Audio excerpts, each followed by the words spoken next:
और ठाकुर जी को अति प्रिय कौन है? हमारे ब्रज में एक रसिया गाते हैं, और वो रसिया स्वयं ठाकुर जी गा रहे हैं। गैया लगे हो अति प्यारी जग पालनहारी, गैया लगे। ठाकुर जी कहें मोह सबसे ज्यादा प्रिय कौन है संसार में? बोले गैया। अरे कहा बताएं भैया, यशोदा मैया ने गलती तो यूं कह दी कि गैया तो जानवर है, तो ठाकुर जी ने 2 दिन तक भोजन नहीं किया। और मैया से बोले मैया तेने गैया को जानवर कह दई, मुंह को तो लगे तू बाबा जानवर है। बोले लाला ऐसा कह रहा है? बोले हम गैया को दूध पी में और तू को जानवर के। मैया मैंने तेरा दूध पिया तो तू भी जानवर है? मैया बोली लाला गलती है, अपराध है, कहा करूं बता। बोले गैया को जानवर नहीं बोलेगी। तो यशोदा मैया ने कान पकड़े, सब ब्रजवासी ने लाला से कही लाला आज के बाद हम जानवर ना बोलेंगे, तू रूठे मत। मैया के द्वारा जानवर कहवे थे, जब इतनी बुरी ठाकुर जी को लग सके। हम तो व्यवहारी जानवर वाला करते हैं गैया के साथ, ठाकुर जी हमको कैसे रीझ सकते हैं हमसे?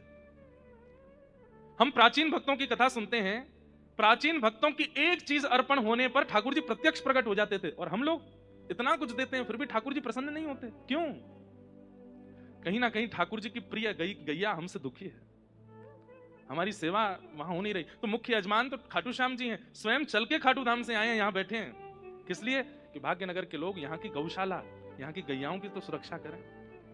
आप लोग अपने जन्मदिन पर, अपने ब्याह महोत्सव पर, अपने घर के छोटे छोटे कार्यक्रमों पर लाखों खर्च कर देते हैं, डेकोरेशन करना, ये करना, वो करना। उससे अच्छा आप गौशाला में जाकर के गैया की पूरी सेवा कर दो, 2-4 गायों की सेवा कर दो। और इस भाव से नहीं कि वो जानवर हैं, लाचार हैं, इस भाव से कि हमारे ठाकुर जी को बहुत प्रिय हैं, इनकी सेवा करेंगे तो ठाकुर जी हमसे प्रसन्न रहेंगे। हम अपनी कथा में एक बात कहते हैं, जिसको गैया से डर लगता है, जैसे गैया सामने आती है तो डर के भागता है, तो जब वो ठाकुर जी के सामने जाता है ठाकुर जी भी भागते हैं।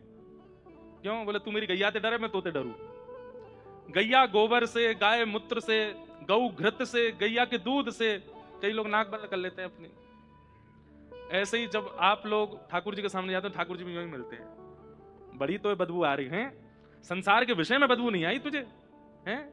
पिज्जा पास्ता बर्गर में वो लहसुन प्याज की बदबू नहीं आई कभी? गोबर से बदबू आ रही है। ठाकुर जी को दुर्गंध। अब विदेश, कभी दुर्भाग्य से विदेश जाना हो तो देखो वहां पर क्या होता है, गौ मांस की दुर्गंध ऐसे ही आती रहती है। विदेश में सब अच्छा है, पर एक ही चीज बुरी है कि वहां कब कहां से दुर्गंध आ जाए। विदेश जब जाते हैं ना, हमें अपने पटका को ठाकुर जी को नित्य प्रसादी करते हैं, या हम खूब सारा इत्र लगा के जावे। फ्लाइट में जब भोजन सर्व होता है ना, उस समय बस न्यों लगती है दिमाग फट जाएगा, क्या क्या खाते हैं लोग। और उस विदेश को जाने के लिए लोग लाखों रुपए खर्च करते हैं, लाखों रुपए इकट्ठे करते हैं।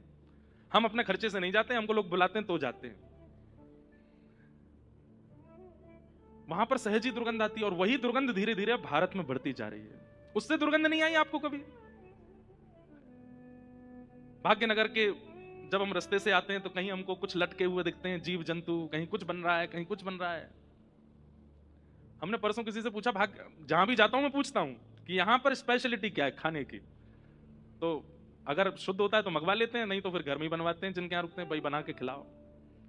हमने पूछा भाग्यनगर में प्रसिद्ध क्या है? नाम सुनते ही मैंने कहा जय हो। बोले बिरयानी। मैंने कहा जय हो भैया, यहाँ पे प्रसिद्ध भोजन भी वो है जो बिना किसी जीव को मारे बनता ही नहीं है। उसको लोग बना देते हैं, मटर वटर डाल के वैसा बनाते हैं। हमारे यहाँ बिरयानी नहीं बनती है, हमारे यहाँ तो महाप्रसाद बनता है। क्या बनता है? अगली बार कोई पूछे ना कि भाग्यनगर में क्या प्रसिद्ध है, तो कहते हैं महाप्रसाद। क्या प्रसिद्ध है?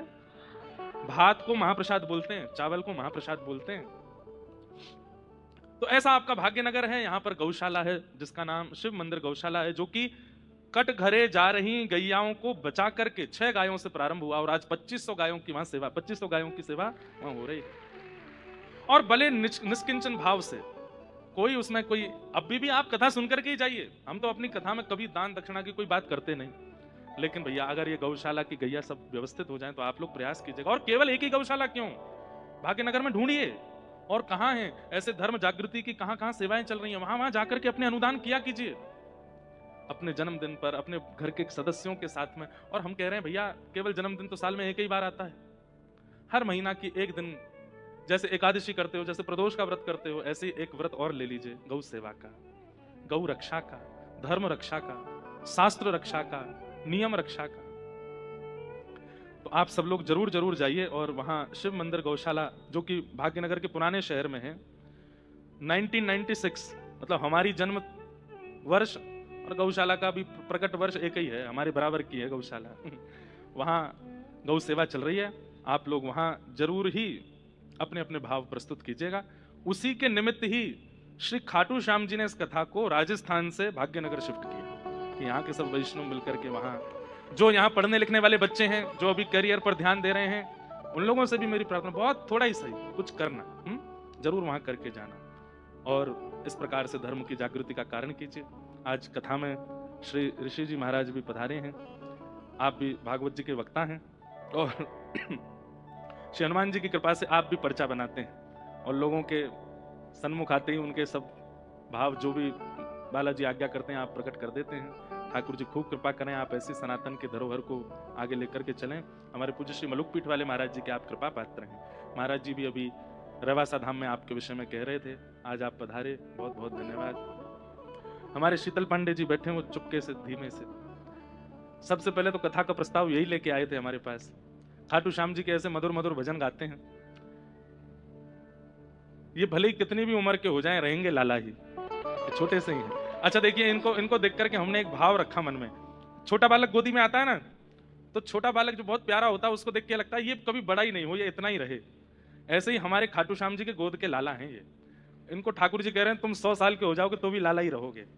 बहुत सुंदर आपका कंठ है और बताने वाली बात तो नहीं, पर 2 महीना पहले आपने इस व्यास मंच से श्री वैष्णव दीक्षा प्राप्त की और इनका दीक्षा का नाम है श्रीनिवास रामानुज दास। इनकी दीक्षा हुई थी 2 महीना पहले तब, और खूब भाव से ठाकुर जी का 19 वर्षों से एकादशी चाहे दुनिया के किसी कोने में हो खाटू धाम में ही करते हैं, ऐसा आपका संकल्प। बंधुओं देखिए, इस नियम का पालन आप नहीं कर सकते, ये ठाकुर जी करवाते हैं, ये ठाकुर जी ही। आप अपने वादों का निर्वहन कर सकते हो, मैं तुमसे मिलूंगा, हम दोनों साथ में भोजन करने जाएंगे, ये सारे वादे आप निभा सकते हो। लेकिन आपने कोई नियम ले लिया कि मैं हर महीने पूर्णिमा गिरिराज जी जाऊंगा, हर महीने की एकादशी खाटू धाम जाऊंगा, हर महीने की द्वादशी तिरुपति जाऊंगा, ऐसे नियम आप नहीं कर सकते, ये तो ठाकुर जी करवाते हैं। आपका इतना सुंदर नियम है। हमारे सब व्यवस्था प्रमुख, हम जिनके यहाँ रुके हैं, अमित जी और सब हमारे भाई बंधुगण इतने बिल्कुल ऐसे हैं, सब लोग भाग्यनगर के लोग जो यहाँ कथा में सहयोग कर रहे हैं, छुप करके रहने वाले, अपना ज्यादा प्रकाश प्रचार नहीं चाहते। हम चाहते हैं कि दुनिया में हमारी कहीं भी कथा हो, हमको ऐसे ही लोग मिलें। जो कल हम लोग श्रवण कर रहे थे कि जल्दी जल्दी हमने सब भाव पूरे किए थे। देवभूति माता के यहाँ पर भगवान कपिल रूप में प्रकट हुए हैं। ब्रह्मा जी की छाया से एक पुत्र प्रकट हुए जिनका नाम हुआ कर्दम ऋषि। क्या नाम हुआ? विश्व में सबसे पहला विमान बनाने वाले ये ऋषि थे जिनका नाम था कर्दम ऋषि। लोग बाग दावा करते हैं कि विमान अमेरिका के या कहीं के लोगों ने बनाया, नहीं, विमान शब्द ही सबसे पहले हमारे ऋषियों ने प्रदान किया और उस विमान का नाम था कामघ विमान। कर्दम ऋषि के द्वारा उसका निर्माण किया गया था।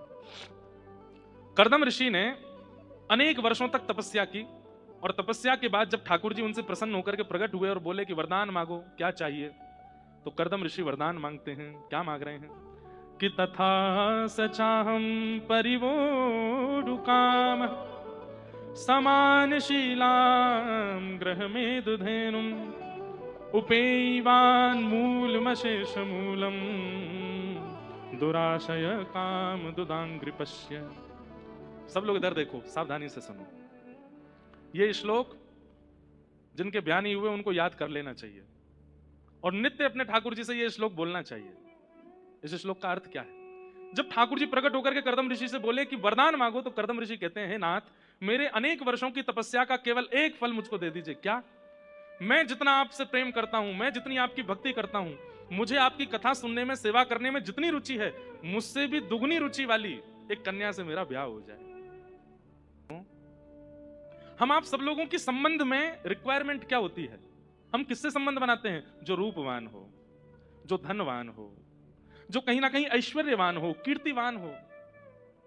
पर रूप, धन, ऐश्वर्य, कीर्ति का बहुत दिन तक आनंद नहीं है, बहुत दिन तक सुख नहीं है। रावण खूब धनवान था पर मंदोदरी पत्नी होते हुए भी अति प्रसन्न नहीं है। हिरण्यकश्यप तीनों लोकों का स्वामी बना बैठा था लेकिन कयाधु प्रसन्न नहीं है। ऐश्वर्य, धन, संपत्ति और रूप, इनसे कुछ होने वाला नहीं है। इसलिए नित्य ठाकुर जी से आप एक प्रार्थना कीजिए, पत्नी मिले तो आपकी भक्त मिले, पति मिले तो आपका भक्त मिले, और जब पति पत्नी भक्त मिल जाए तो उसके बाद फिर बच्चे मिले तो आपके भक्त मिले, मित्र मिले तो आपके भक्त मिले। परिवार में अगर कोई व्यक्ति भगवान का भजन नहीं करता है तो उसके लिए नित्य प्रार्थना करो कि हे नाथ, इसके चित्त में भी अपनी भक्ति प्रकट कीजिए, ये भी आपका परम वैष्णव हो जाए, परम भागवत हो जाए। ठाकुर जी से आप कामना नहीं कर सकते, लेकिन किसी भक्त की कामना आप ठाकुर जी से कर सकते हैं कि हे नाथ, मेरे जीवन में एक भक्त आ जाए। एक बात बोलें, अगर वैष्णव पत्नी आ गई तो संसार के लिए वो विवाह होगा, पर आपके लिए वो सत्संग है। अब आप सत्संग में प्रवेश कर गए, क्योंकि एक सद व्यक्ति का संग आपको मिल गया है। वैष्णव बालक जीवन में आ गए तो वो सत्संग हो जाएगा। उसके बाद आप कथा में अगर सदैव उपस्थित भी नहीं हो पाओगे ना, तो भी आपका भजन ही माना जाएगा। क्यों? जिसका संग आप कर रहे हैं वो परम वैष्णव है। इसलिए हमारी आपसे प्रार्थना है, ठाकुर जी से आप संबंध के रूप में एक वैष्णव की कामना करो। अच्छा, एक बात और सुन लीजिए। अब हमने इतनी ज्यादा विश्वास आपके चित्त में प्रकट कर दिया, और कहीं आप में से किसी का ब्याह हुआ और संबंधी जो आया जीवन में वो वैष्णव नहीं आया, तो आप तो फिर मुझे याद करके गाली दोगे, महाराज जी कह के गए थे, हमने तो इतनी प्रार्थना की फिर भी जी आए सब आगे हो है, अब क्या करें। जरूरी नहीं है, आपने व्यक्ति नहीं मांगा, आपने सत्संग मांगा है। कई बार ऐसा होता है कि विपरीत व्यक्ति ही आकर के जीवन में सत्संग प्रकट करता है। उसके व्यवहार, उसके स्वभाव, उसकी ठोकरों से ही आप भक्ति मार्ग में आते हो। तो जरूरी नहीं है कि अनुकूल ही मिले, आप सत्संग मांगिए। अगर अनुकूल पति के आने से होगा तो अनुकूल दीजिए, प्रतिकूल के आने से हो तो प्रतिकूल दो। हम आपसे दूर ना रहें, बस जीवन ऐसा बना दीजिए जिससे आपका सामिप्य बना रहे ठाकुर जी, बस ये प्रयास कीजिए, हम आपसे दूर ना हों। गोस्वामी तुलसीदास जी महाराज, जिन्होंने पूरे विश्व को रामचरितमानस प्रदान की, मैं कथा में सुनाया करता हूं। एक बार उनकी प्रयाग में कथा चल रही थी, तो एक ब्राह्मण आया और ब्राह्मण आकर के बोला, आप इतने सुंदर हैं, गुणवान हैं, बुद्धिमान हैं, मेरी बेटी से ब्याह कर लीजिए। गोस्वामी तुलसीदास जी बोले, हम नहीं करेंगे। दूसरी कथा हुई तो वो ब्राह्मण उसमें भी पहुंच गए। अब तो वो ऐसा हो गया कि हर कथा में गोस्वामी जी के पास आ जाए, बोले मेरी बेटी से ब्याह कर लीजिए। गोस्वामी जी ने कहा, अगर महादेव प्रकट होकर के कह देंगे तो करूंगा, क्योंकि भैया अब हमारा जीवन राम जी का हो गया है। हम ऐसे किसी से भी ब्याह नहीं कर सकते, हम उसी से ब्याह करेंगे जो हमारी तरह वह भी राम जी से प्रेम करे और उसके कारण हमारी भक्ति और बढ़े। तो एक दिन महादेव ने प्रकट होकर के कह दिया कि वो जो ब्राह्मण तुम्हारी कथा में आते हैं ना, उनकी कन्या से ब्याह कर लो। तो गोस्वामी जी के चित्त में आया, महादेव मोहर लगा रहे हैं तो निश्चित है कि वो कन्या मेरे चित्त में राम भक्ति प्रकट करेगी, तो मैं ब्याह कर लेता हूं। गोस्वामी जी का ब्याह हुआ, इतनी सुंदर। अब तो गोस्वामी जी उसके संग ही रहते हैं। अब लोग बाग इसमें कई अपने अपने भाव जोड़ते हैं कि वो इतनी सुंदर थी, अब गोस्वामी जी उससे प्रेम क्यों करते थे? प्रेम महादेव आज्ञा करके गए हैं, उससे ब्याह करो। तो गोस्वामी जी तो इसीलिए प्रेम करते थे कि भाई इसके कारण मुझे राम जी मिलेंगे। लेकिन गोस्वामी जी का ऐसा अथाह प्रेम कि एक दिन पत्नी परेशान हो गई, 5 साल हो गए मायके भी नहीं जाने दिया मुझको। अर्धरात्रि में सोता जान करके गोस्वामी जी को निकल गई अपने घर। गोस्वामी जी के जब नेत्र खुले तो भागे, ढूंढने कहां गए। नदी पार करने लगे, शव के ऊपर चढ़ के सर्प को रस्सी बना करके पहाड़ लांग गए। कितने कांटे लगे हैं, कितने वृक्षों से टकराए हैं, कोई पता नहीं है उसका। जब अपने ससुराल पहुंचे तो वहां देखा कि पत्नी अपने घर में है। तो उसके सामने जाकर के बोले, तुम मुझे छोड़ के क्यों चली आई? पत्नी ने कहा, दुर्गंध क्यों आ रही है आप में से? पता चला कि भाई ये तो शव को नाव बना करके, किसी मृतक व्यक्ति की लाश बहती हुई आ रही थी, उसको नाव बना के पार कर गए यमुना जी। सर्प को रस्सी बना करके पहाड़ लांग गए। आजकल की कन्या होती तो कहती, आप मुझसे कितना प्रेम करते, मेरे लिए किया इतना सब कुछ। लेकिन गोस्वामी जी की पत्नी बोली, इतना प्रेम यदि राम जी से किया होता, ये हाड़ मांस के पुतले के लिए आपने इतना कुछ कर दिया, अगर इतना कभी राघव जी के लिए किया होता तो आज राम जी आपको मिल गए होते। इतना त्याग, इतनी पीड़ा, इतनी व्याकुलता, इतनी तत्परता इस शरीर के लिए। आपसे एक रात नहीं रहा गया मेरे बगैर। ऐसी व्याकुलता अगर राघव जी के लिए हुई होती तो आज राम जी मिल गए होते आपको।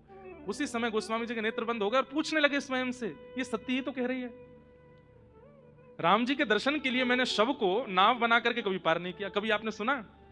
आपने खूब सुना होगा कि कोई प्रेमी ने अपनी प्रियतमा के लिए नस काट ली। कभी सुना कि किसी ने राघव जी के लिए नस काटी हो? आपने सुना होगा कि किसी प्रेमी ने अपनी प्रियतमा के लिए वो पी लिया, विष पी लिया। कभी किसी प्रियतम ने राधा रमण जी के लिए पिया? हाँ पिया था, मीराबाई ने पिया था। आज कोई नहीं पीता, क्योंकि हमारा प्रेम ही नहीं है। दिखावा कर रहे हैं, कोरा नाटक। पीना मत, कहीं सोचने लगो कि लो महाराज जी भाग्यनगर से ही पहला कैंडिडेट आएगा। ऐसा नहीं, विचार की बात है। ऐसा प्रेम हमारा है नहीं। हम क्या करते हैं ठाकुर जी के लिए? 3 घंटा अगर सामने बैठ के सेवा कर लें तो उसको गाए बिना रहते नहीं हम 3 घंटे बैठ। आप कभी अपने प्रियतम से या प्रियतमा से जो प्रेम प्रकट करते उसको गाते हैं? ठाकुर जी की सेवा क्यों गा देते हैं? क्योंकि वो प्रेम है ही नहीं। और पत्नी के कारण गोस्वामी जी उसी समय सब छोड़ करके तुलसीदास बन गए और मिले राघव जी उनको।